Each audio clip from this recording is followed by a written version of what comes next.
Hey, good evening, everybody, and welcome to NBC News Channel 13's 13 Now, your own personalized YouTube newscast. With you, I am your friendly neighborhood news anchor, Steve Cooge. Happy to be here tonight, and thank you for staying up late with us. We have got a lot of stuff to break down, so let's get right to it. If you're new here, thank you. Welcome. If you're a returning user, a watcher, we appreciate that all the much more.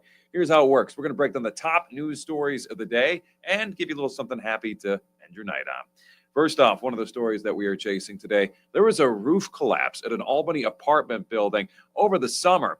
Our 13 Investigates team discovered that there's a huge lawsuit now unfolding because of this roof collapse right here. Take a look at this. The guy who lived in this apartment was at home. He noticed his roof there, the ceiling starting to sag down into his apartment. And then, poof, all hell breaks loose. All this crud just falls onto his equipment. He's claiming thousands of dollars of damage was done to his property. Now he wants the apartment complex to pay up. This nasty roof collapse happened at the Lake Shore Apartments in Watervliet. Brandon Gazer is his name. He's the tenant. He first contacted us right after this nightmare happened to him. The ceiling collapse created a dangerous situation, Brandon told us. The management company who owns the Lake Shore Apartments in Watervliet says that they wanted to make sure that nobody got hurt and that Gazer has full access to his apartment. So he actually found out that he was locked out of his apartment for a while. It's been a bit of an issue that he's been going back and forth with. Now the tenant suing his apartment for $50,000 in damages, among other things. I'm not sure how much you would sue your apartments for, or your old landlords for, if you don't live in apartments anymore. But Brandon here wants $50,000 for the destruction done to his property. Artessa is going to have a full story tonight at 11 over on News Channel 13. So watch out for that one. That'll be good. Still not clear exactly what caused that roof collapse. Just a good thing he wasn't standing underneath when all that came down, because not fun to have to pull that out of you. Ugh. Another huge story we're tracking for you right now happened in Albany today, where a fire broke out at a couple of homes, some side-by-side homes on a popular street. Turns out some squatters who were living in one of these homes illegally might have caused that fire. Of course, this was a very difficult day for Albany's finest because, got to tell you guys, the fire was warm, nice. I heard from some people saying it was better when the fire was actually going on because it was so freezing outside. The hoses that these firefighters were using, the water was actually turning to ice. It was hitting the ground, creating some very dangerous conditions. Thankfully, we can kind of joke about this one because nobody was hurt. Everyone got out okay. The fire itself began at 610 3rd Street. It then spread over to 608 3rd Street, according to firefighters. The wind and cold created a huge challenge for them. You can see people's cars were also damaged when the firefighters had to turn their hoses on, knocking off siding and pieces of wood. But just those freezing temperatures, they were dealing with 30-mile-per-hour winds at some points, which was helping the fire spread from building to building.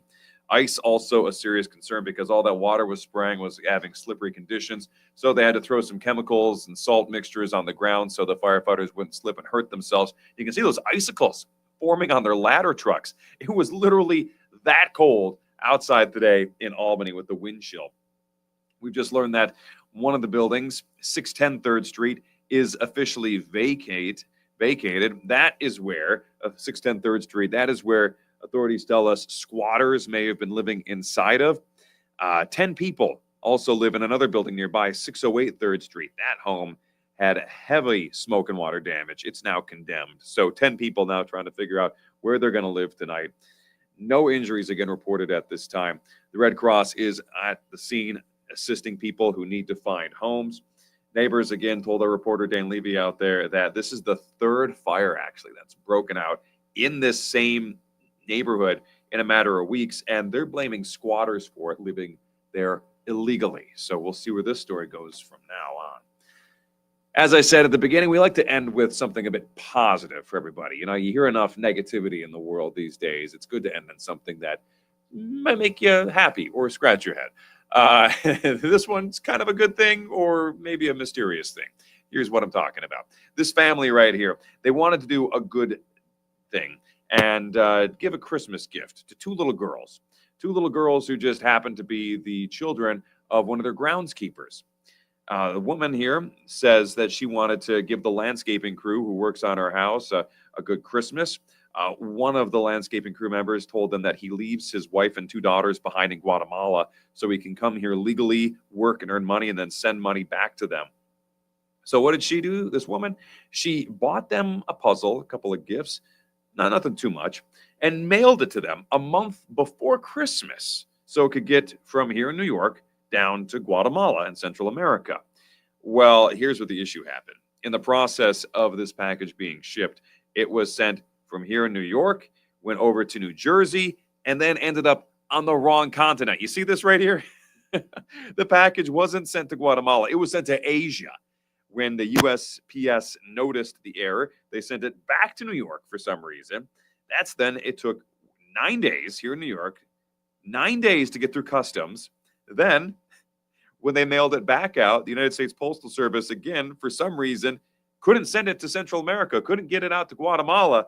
Instead, the gift went all the way back to Asia. Our sister station, who's been chasing the story, did contact USPS trying to figure out what is going on. When is this gift going to arrive in Guatemala to these little girls? When are they going to get their late Christmas gift? USPS tells us they're investigating, so no clear answer on that. I think back in the day, before we had all this tracking information, we always used to just, hear about, oh no, our present or whatever we sent through the mail didn't get there, it just got lost in the mail.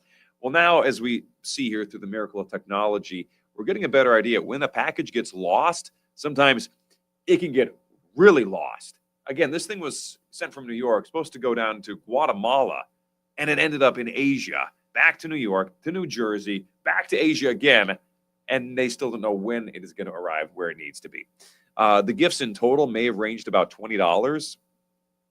Think about how much that shipping would cost. Probably over $100 at this point to go around the world back and forth as it has been. Hopefully they get to the bottom of what went wrong there, because that seems like a pretty big inefficiency. The time right now is 10:38 p.m. at night. Hopefully you enjoyed us here at 13 Now. We're going to be back in about 21 minutes or so over on News Channel 13 NBC with the full recap of all the stories you just heard here, plus a lot more than that. Again, we're dealing with some very cold weather outside. Our meteorologist, Juanique Martinez, is going to break down just how cold things are going to get.